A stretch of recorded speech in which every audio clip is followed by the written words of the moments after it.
The musty smell hit me first, a thick, cloying wave of forgotten things and stale air. It clung to the back of my throat, making me gag. Then the sound, a faint, rhythmic clicking, almost imperceptible beneath the thumping of my own heart, a frantic drumbeat against my ribs. It was coming from directly above me, from the attic crawl space I hadn't opened in years. It was late, well past midnight, the kind of quiet that amplifies every tiny creak and whisper. Sarah was asleep, or so I thought. She'd been distant lately, a shadow in her own skin, her eyes holding a million miles of unspoken thoughts. I chalked it up to stress, to the pressures of her job, to the general malaise that seems to settle over long-term relationships like a fine layer of dust. But tonight, this sound, this smell, it was wrong, deeply, fundamentally wrong.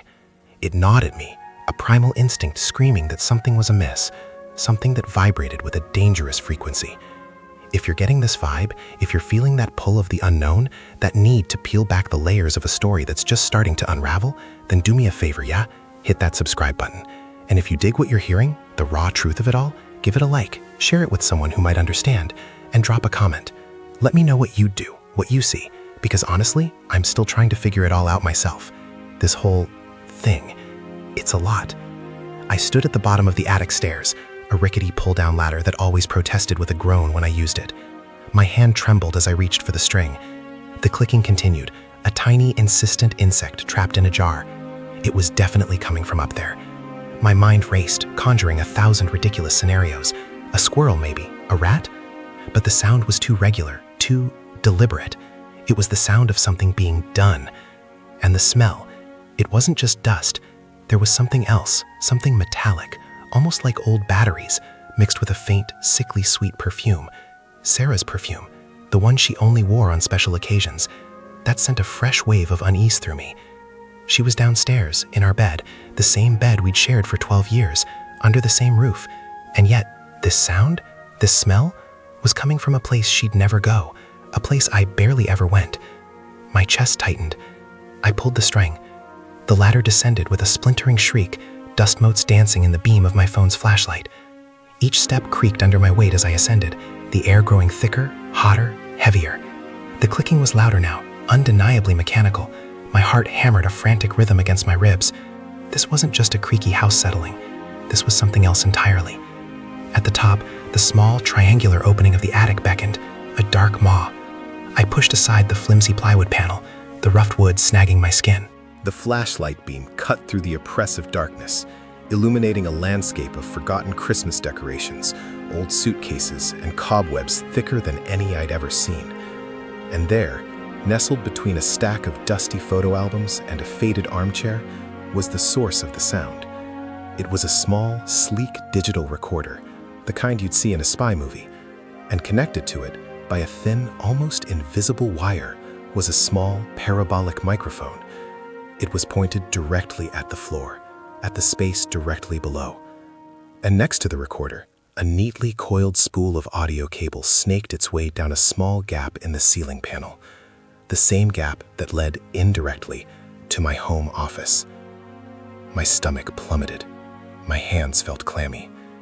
I knelt, my knees protesting against the rough floorboards, and carefully reached out, my fingers brushing against the cool plastic of the recorder. It was still on. A small red light blinked rhythmically, a malevolent eye in the gloom. And then I saw it. Tucked beneath the recorder, almost hidden, was a small, folded piece of paper. My hands shook so violently I could barely unfold it. It was a printout, a transcript.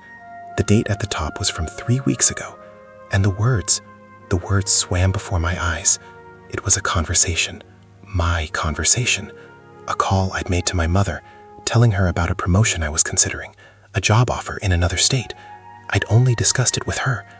And then, further down the page, another transcript, a call to my best friend, Mark, about a difficult conversation I was having with Sarah about our finances. I'd been embarrassed to even bring it up with him. Who would want to hear that? Who would care? The red light on the recorder blinked on, off, mocking me. The metallic smell, the sickly sweet perfume, it was so clear now. It was Sarah's. She was up here. She had been up here. recording me, for months. The thought was so insane, so utterly devoid of logic, that for a moment I just sat there, frozen. A hollow ache spread through my chest, a suffocating blanket of disbelief and betrayal. This couldn't be real. Sarah, my Sarah, the woman I'd built a life with, the woman who knew my every quirk, my every fear, my every dream, recording me like some kind of spy. The click, click, click of the recorder felt like hammer blows against my sanity. I scrambled back, knocking into a dusty box, sending a cascade of old letters tumbling to the floor. My breath hitched. This wasn't a mistake. This was deliberate, calculated. Every quiet evening, every shared meal, every intimate moment. Was she listening? Was she dissecting every word, every confession, every vulnerability I'd ever shared in the supposed privacy of my own home? The betrayal cut deeper than any physical wound. It was a violation of the most sacred trust. I stood up, my legs feeling unsteady, and stumbled back towards the opening. The stairs seemed to stretch endlessly below me. I had to know. I had to understand. I had to confront her. But how? How do you confront someone who has been systematically dismantling your reality, piece by painstaking piece, from the shadows? I crept down the stairs, the attic door creaking shut behind me, as if sealing away a terrible secret. The house was silent, a deceptive calm that belied the storm brewing within me. I could hear Sarah's soft, even breathing from our bedroom. She looked so peaceful, so innocent, curled up under the duvet, her face relaxed in sleep. It made the discovery all the more jarring, all the more surreal. The woman I loved, the woman I trusted implicitly, was capable of this? My mind reeled. How long had this been going on? The transcripts were only a few weeks old, but the recorder looked like it had been there for a while. The dust accumulation was significant, but not so much that it suggested years. Months, certainly. Maybe 6, maybe 8.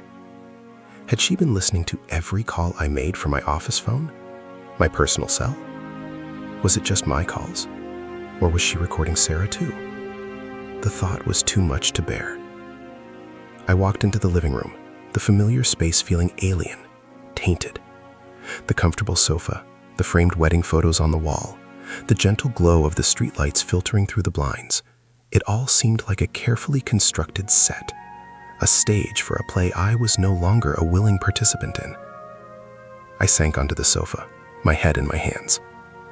The click, click, click of the recorder echoed in my mind, a maddening refrain. I thought back to Sarah's recent behavior, the late nights at the office that never seemed to yield any tangible results, the way she'd suddenly become so guarded about her phone, always turning it face down, quickly closing apps when I walked by, the hushed tones of her own calls, her quick, "I'll call you back," when I entered the room. I dismissed it all as paranoia, as my own insecurities manifesting. Now it all clicked into place, a horrifying mosaic of deception. I remembered a specific instance, about 2 months ago. I was working from home, feeling overwhelmed, and I'd called my therapist, Dr. Evans. I'd poured my heart out, confessing anxieties and doubts I hadn't shared with anyone, not even Sarah. I'd felt a brief moment of relief after the call, a sense of having offloaded some of the burden. Now the image of Sarah, perched in the attic, listening, recording, dissecting my deepest insecurities, sent a fresh wave of nausea through me. What was she doing with this information? Was she building a case against me? Was she trying to find something, anything to justify? What? What had she found? Or rather, what was she looking for? I pulled out my own phone, my fingers flying across the screen, my mind racing through contacts. Mark. I needed to talk to Mark. He was the only one I could trust, the only one who knew the real me, the me before all this. But even then, the thought of saying the words out loud felt like admitting defeat. My wife is recording my private calls from the attic. It sounded like something out of a bad movie. I scrolled through my call history, looking for my conversation with Mark. The transcript I'd found in the attic had mentioned it, a difficult conversation about finances. We had been talking about finances, about a potential investment property Sarah had been pushing for, one I'd been hesitant about. I told Mark I was worried she was getting too caught up in the idea, that it was pushing us too far financially, and that I was afraid to tell her no directly because she'd gotten so excited about it. I'd worried about her reaction, her disappointment. I remembered the conversation with Mark vividly. I'd been sitting in my office, staring out the window at the rain, feeling utterly conflicted. And now, the realization that Sarah had been listening, privy to my private anxieties, to my very real fears about our shared future, it was like a physical blow. I stood up and walked to the window, looking out at the quiet street. The houses were dark, their inhabitants presumably asleep, blissfully unaware of the hidden dramas playing out behind their closed doors. Was every marriage a performance? Was every confession a potential weapon? The thought was bleak, soul-crushing. I walked into my office, the room that had always been my sanctuary. Now it felt like a place of violation. I looked at my desk, the spot where I'd sat that day, talking to Mark. The phone receiver felt heavy in my hand, a symbol of the conversations that had been stolen, twisted, and weaponized. I picked up my cell phone, my fingers hovering over the contacts. Mark. I needed to tell someone. I needed to confide. But the fear was paralyzing. What if Sarah found out I knew? What would she do? Would she confront me? Would she deny it? Would she escalate? The blinking red light of the recorder, though physically absent, was seared into my mind. It was a constant nagging reminder of the surveillance, the deception, the betrayal. I paced the room, my mind a whirlwind of confusion, anger, and a deep, gnawing sadness. 12 years. 12 years of building a life, of sharing secrets, of believing in us. And all along, she'd been listening, collecting evidence. For what? What was the end game? Was this about control? About power? Or was it something even more sinister, something I couldn't even begin to comprehend? I stopped pacing and looked at the closet door. She kept a small storage box in there, filled with old letters and photos from our early days. I'd never been curious about it, assuming it was just sentimental clutter. But now a morbid curiosity, tinged with dread, took hold. What else was hidden? What other secrets were tucked away, waiting to be discovered? I reached for the doorknob, my hand shaking. This was a descent, a dive into the murky depths of my own marriage, and I was terrified of what I might find. The silence of the house pressed in on me, amplifying the turmoil in my soul. I had to know. I had to face whatever was lurking in the shadows of our seemingly perfect life. The question wasn't just what she was recording, but why. And that, I suspected, was the truly terrifying part. The weight of the unknown pressed down on me, suffocating, relentless. I stood by the closet, my heart pounding, my breath coming in shallow gasps. The darkness within the closet mirrored the darkness that had suddenly descended upon my world. I was standing at the precipice of a truth I wasn't sure I was ready to face, and the knowledge of Sarah's clandestine surveillance gnawed at me, a relentless parasite, feeding on my trust, on my love, on everything I thought I knew about her. The air in the house felt heavy, charged with unspoken accusations and hidden agendas. I was no longer just a husband. I was a suspect, a subject, a recording. And the recording, I knew, was far from over. The blinking red light of the recorder, a phantom in the darkness, pulsed in my mind, a constant reminder of the silent war being waged within the walls of our home. My hand tightened on the closet doorknob. The next move was mine. But the fear of what that move might unleash was almost paralyzing. What if I opened this closet and found not just old letters, but definitive proof of something far worse, something that would shatter not just my trust, but my entire world? The suspense was a palpable thing, a knot in my stomach, a tightening in my chest. I took a deep breath, the stale air doing little to calm my racing heart. The click, click, click. It was still there, an echo in my mind, a soundtrack to my unraveling reality. I was about to find out just how deep the rabbit hole went. The doorknob felt cold under my palm, a stark contrast to the heat flushing through my veins. I turned it slowly, wincing at the faint squeak of the hinges. The closet door swung inward, revealing an almost suffocating darkness. My phone's flashlight beam, a weak defense against the unknown, sliced through the black, illuminating rows of forgotten boxes and the hulking silhouette of an old, dust-shrouded suitcase. Sarah's sentimental clutter, I'd called it. Now it felt more like a tomb, holding secrets I was desperately afraid to exhume. I stepped inside, the air thick with the scent of decaying paper and mothballs. My eyes scanned the haphazard piles, searching for anything that seemed out of place, anything that screamed hidden evidence. I reached for a sturdy cardboard box labeled College Memories, my fingers tracing the faded marker. Inside, old textbooks, a worn-out band t-shirt, and a stack of letters tied with a ribbon. Standard stuff. I moved to the next box, this one marked Our First Apartment. More familiar artifacts, faded ticket stubs, a chipped coffee mug from our favorite diner, a photo album filled with blurry, happy moments from our early 20s. Nothing screamed infidelity or conspiracy. My hope, a fragile seedling, began to wither. Then, tucked away in the far back corner, almost completely obscured by a collapsed hat box, I saw it.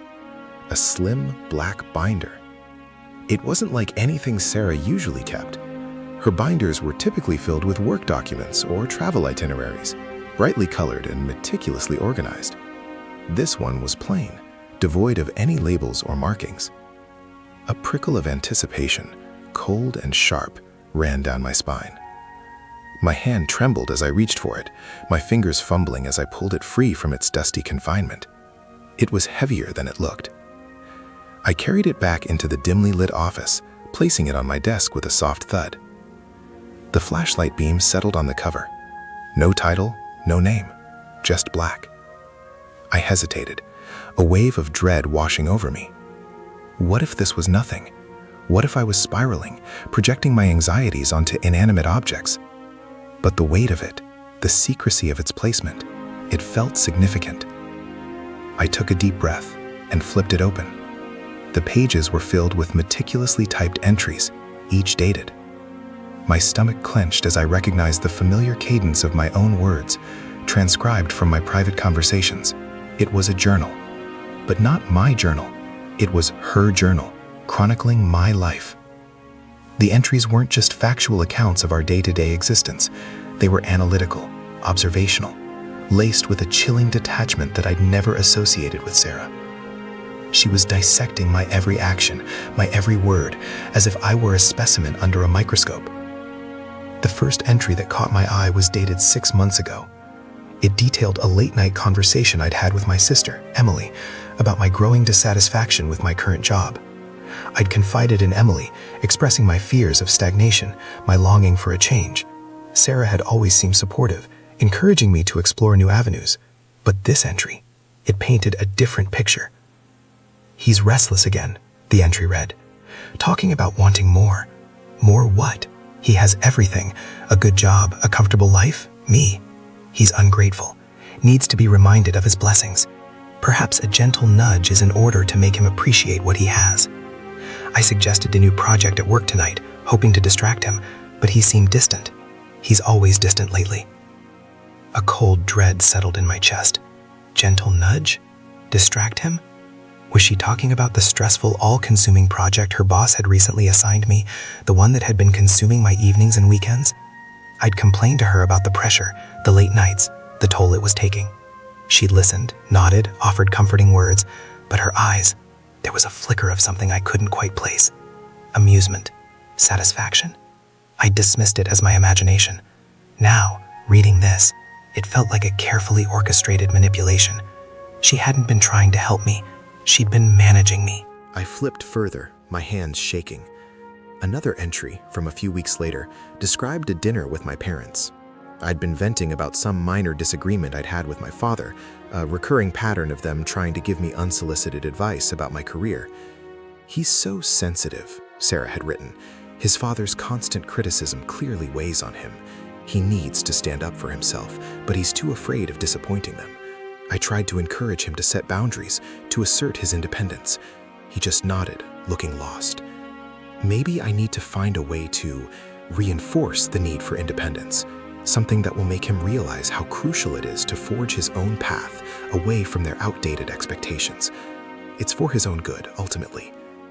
Reinforce the need for independence. The words echoed in my mind, hollow and menacing. Was this what the attic recorder was about? Was she not just listening, but actively trying to engineer situations, to push me into making decisions that served her agenda? It felt felt like I was trapped in a twisted game show, and she was the host, pulling the strings, whispering the answers I was supposed to give. My gaze fell on an entry from about a month ago. It detailed a conversation I'd had with my friend David during our weekly poker night. We'd been talking about Sarah's sudden obsession with fitness, her new early morning runs, her rigid diet. I'd expressed a mild concern that she was pushing herself too hard, that I worried about her health. "He's worried about my fitness regime," she'd written, with a strange emphasis on the word worried. It's so typical. He sees my dedication and interprets it as a weakness, as an unhealthy obsession. He needs to understand that I'm doing this for us, for our future. A strong, healthy wife is an asset. He should be proud, not anxious. Perhaps if he understood the stakes involved, he'd be more supportive. I need him to see that this isn't just about me. It's about us reaching our peak potential together. Stakes involved? Peak potential? What the hell was she talking about?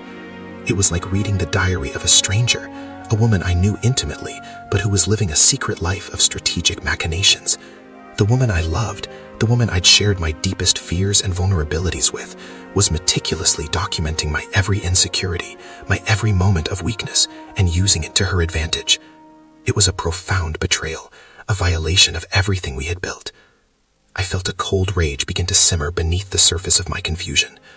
I kept turning the pages, each entry a new stab to the heart. There was a detailed account of a difficult conversation I'd had with my boss about a missed deadline.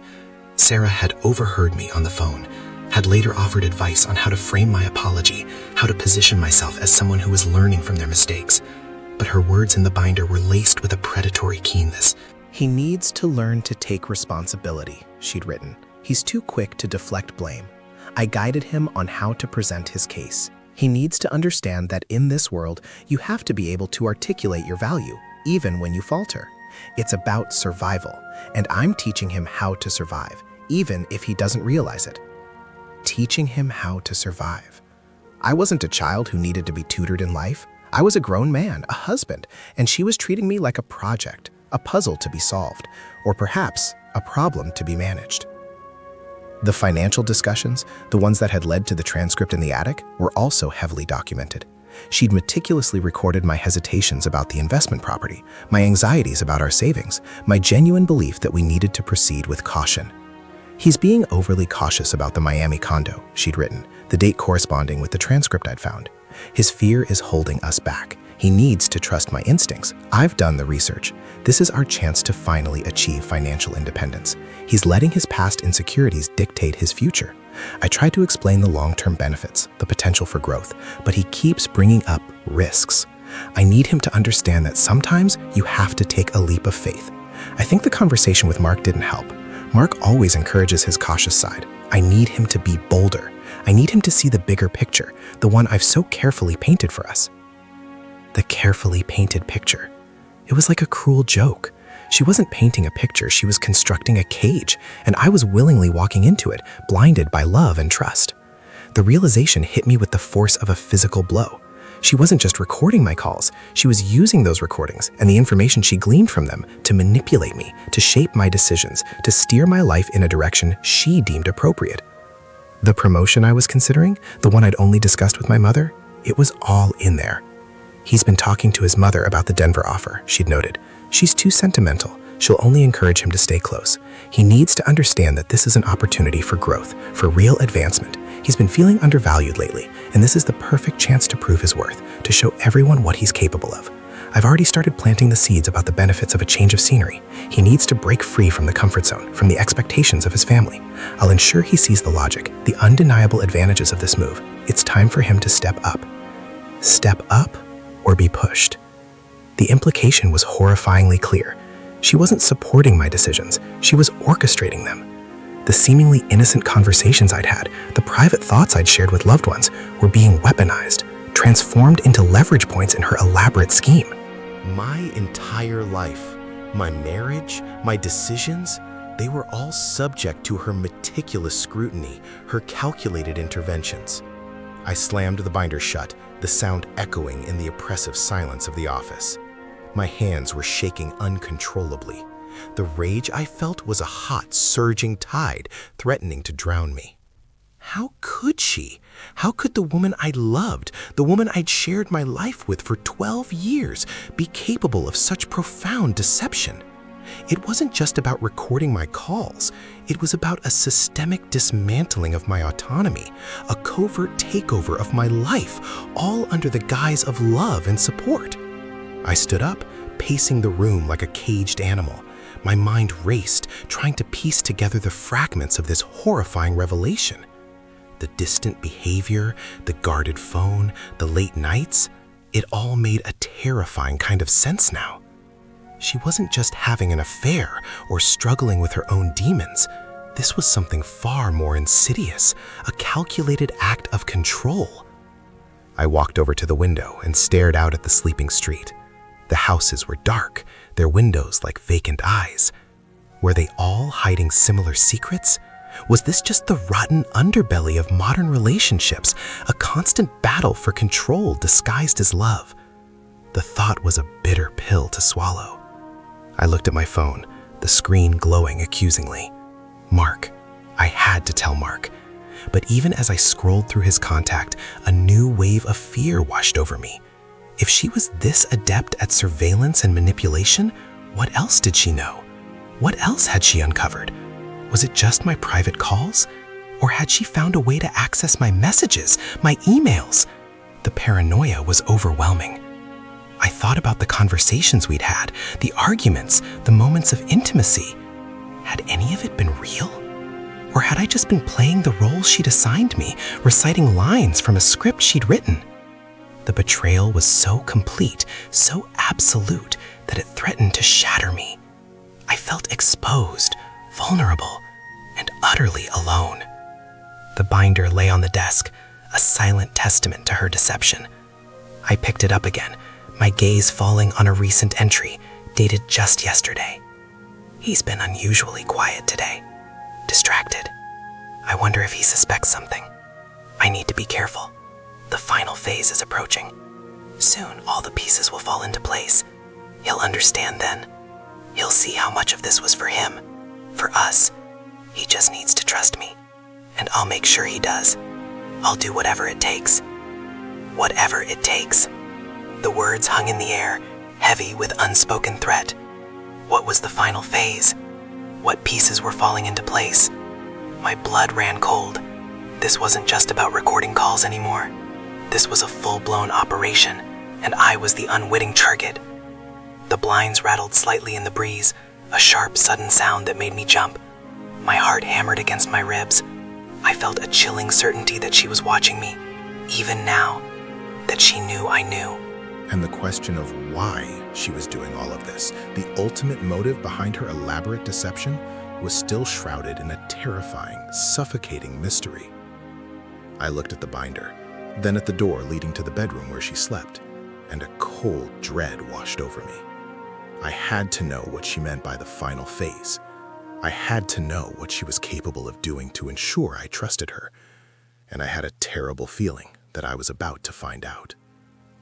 The silence in the office was no longer just empty. It was a thick, suffocating blanket, heavy with unanswered questions and the chilling echo of Sarah's words. The final phase is approaching. Soon, all the pieces will fall into place. He'll understand then. He'll see how much of this was for him, for us. He just needs to trust me, and I'll make sure he does. I'll do whatever it takes. Whatever it takes. The phrase replayed in my head, each repetition a hammer blow against my already fractured sanity.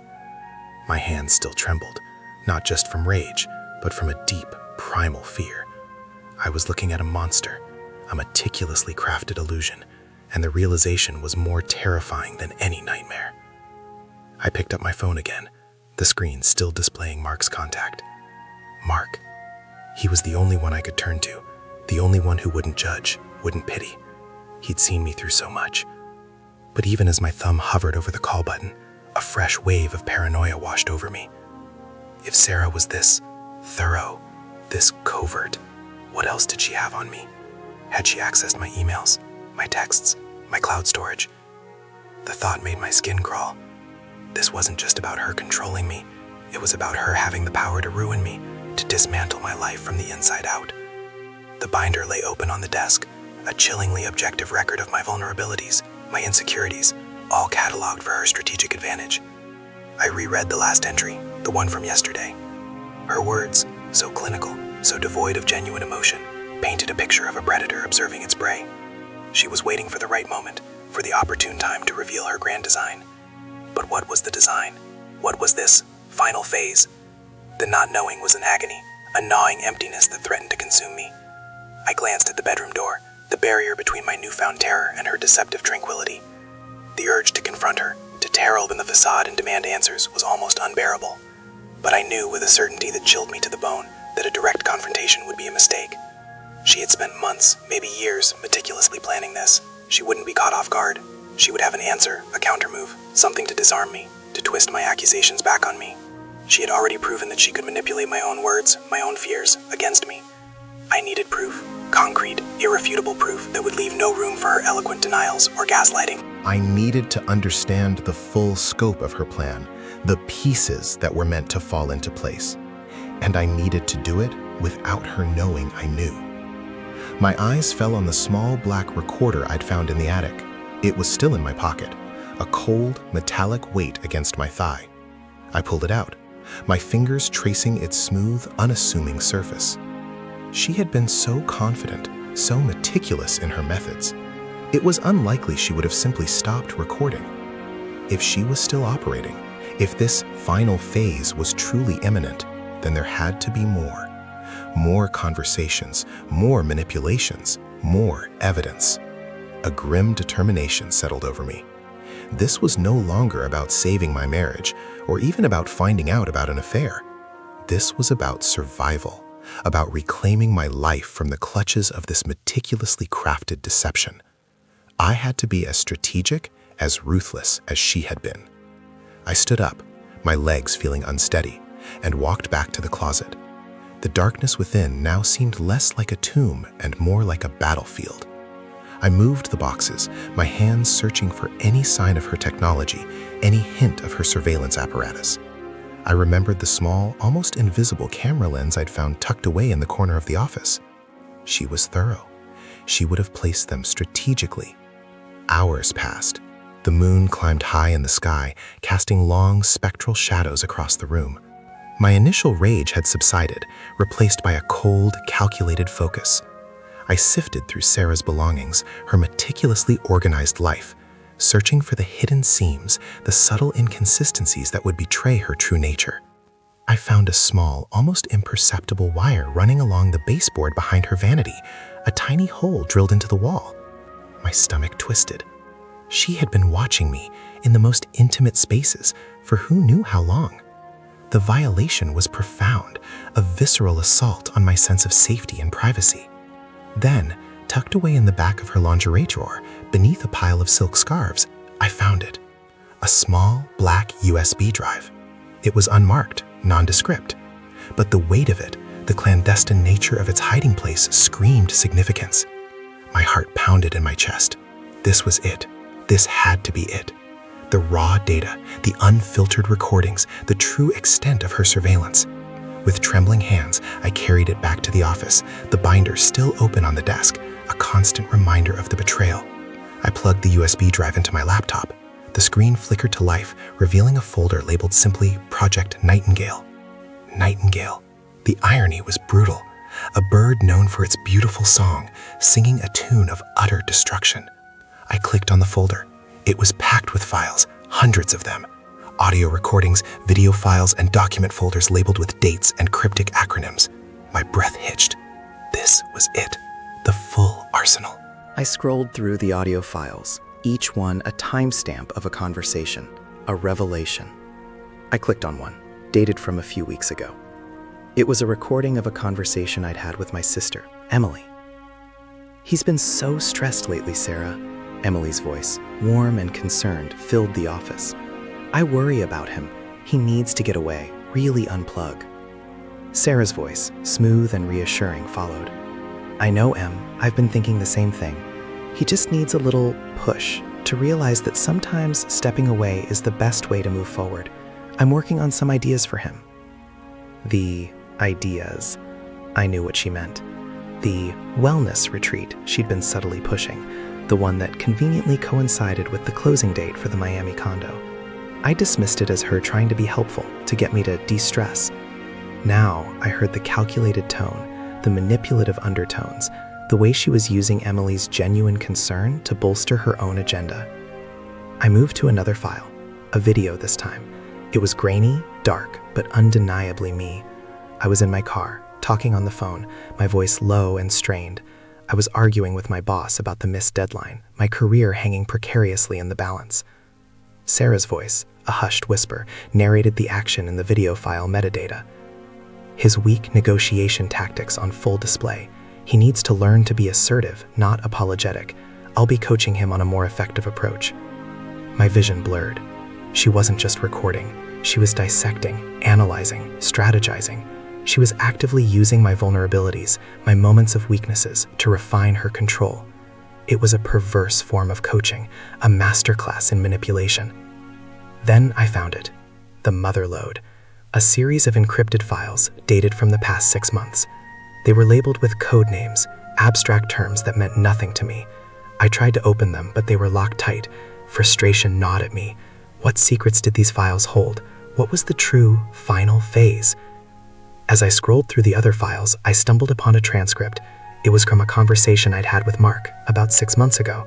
We were talking about the early stages of the Miami investment. "Man, I don't know, Mark," my voice, laced with uncertainty, echoed from the speakers. "It feels like a huge risk. Our savings, they're not bottomless. Sarah's so gung-ho about it, but I've got this nagging feeling." Mark's voice, calm and pragmatic, followed. "I hear you, man. It's a big decision, but Sarah's done her homework, right? She's smart. If she's confident, maybe you should trust her judgment." Trust her judgment. The words felt like a cruel joke. I listened to Sarah's whispered commentary in the metadata. Mark's influence is proving useful. He's reinforcing the idea of trust, subtly shifting his apprehension. He needs to see that his friends also support my vision. This is crucial for overcoming his inherent caution. It was all there. Every doubt, every hesitation, every private fear, meticulously documented and weaponized. She wasn't just influencing my decisions, she was actively engineering them, using the people closest to me as unwitting pawns. The sheer scope of her deception was staggering. It was a chilling testament to her intelligence, her foresight, and her utter lack of empathy. I felt a guttural sob rise in my chest. This wasn't just about cheating. This was a calculated, long-term campaign to control my life, my finances, my future. The Miami condo wasn't just an investment. It was a means to an end. The Denver promotion, the career changes, the subtle nudges towards independence, they were all pieces of a grander, more terrifying puzzle. I kept scrolling, my eyes scanning the file names, my mind racing. And then I saw it. A folder labeled Phase 3, Execution. My blood ran cold.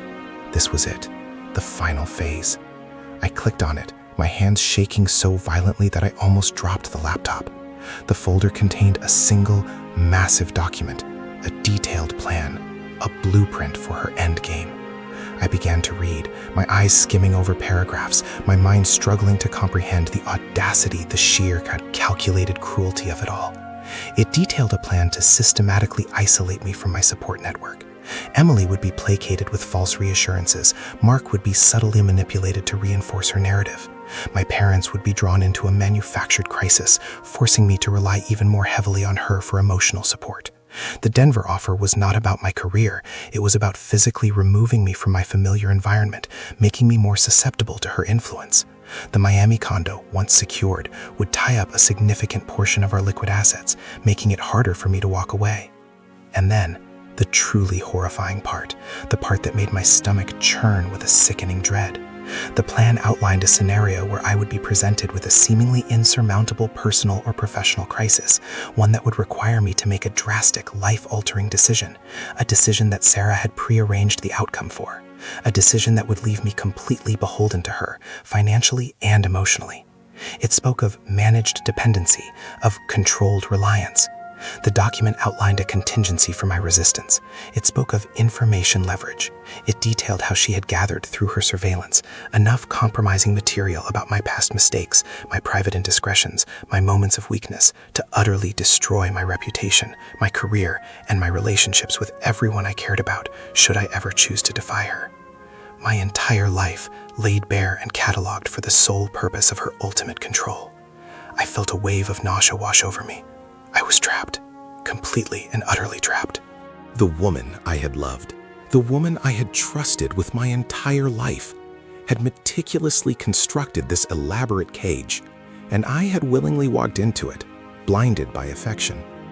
I looked at the binder again, at Sarah's elegant, damning script. She wasn't just a cheater. She wasn't just a manipulator. She was a sociopath, a predator wearing a mask of love. My gaze drifted to the bedroom door. The soft glow of the nightlight seeped from beneath it, a deceptively peaceful aura. She was in there, sleeping, dreaming, no doubt, of her perfectly executed plan. She had whatever it takes, and I had just discovered what that was. A cold, hard anger began to solidify within me. It was different from the initial rage. This was a chilling, focused fury. She had underestimated me. She had seen my vulnerabilities, my fears, my anxieties, and believed she had me pegged. But she had missed one crucial thing. When pushed to the brink, when faced with absolute betrayal, I was capable of fighting back. I stood up, my movements deliberate, controlled. My hands were steady now. The terror had receded, replaced by a grim resolve. I picked up my phone. Mark. He needed to know. All of it. The recordings, the documents, the full extent of Sarah's machinations. I took a deep breath, the air thick with the scent of old paper and betrayal. I scrolled through the audio files again, selecting a few of the most damning. The conversation with Emily, the one where she subtly manipulated Mark. And then I opened the Phase 3 execution document. I attached it to a new email addressed to Mark. My fingers typed with a fierce precision. Mark, I wrote, I need you to see this, all of it, whatever it takes. I'm coming to you now. Don't call anyone, just wait for me. I hit send. The digital sound of the email being sent was a small, almost imperceptible click, but it felt like the firing of a gun, the start of a war. I looked at Sarah's binder, then at the recorder, then at the USB drive. I gathered them all, placing them in a sturdy briefcase I kept in the office. This was my evidence, my ammunition. I walked to the front door, my footsteps unnervingly quiet on the hardwood floor. I didn't look back at the office, at the remnants of the life I thought I had. The betrayal had been absolute, the deception profound. But in its wake, something else had emerged. A fierce, unyielding will to survive, to fight, to reclaim what had been stolen. As I stepped out into the cool night air, the stars were a cold, distant glitter in the sky. They offered no comfort, no solace, only the vast, indifferent expanse of the universe. I got into my car, the engine rumbling to life, a sound of defiance in the quiet suburban street. The headlights cut through the darkness, illuminating the road ahead. It was a long road, fraught with uncertainty, with pain, with the arduous task of rebuilding a life from the ashes. But for the first time in a long time, I felt a flicker of something other than despair. It was a grim, hard-won clarity. I knew what I had to do, and I knew with absolute certainty that whatever it took, I would do it. The first breath I took outside my house felt like a new beginning, ragged and painful, but undeniably mine.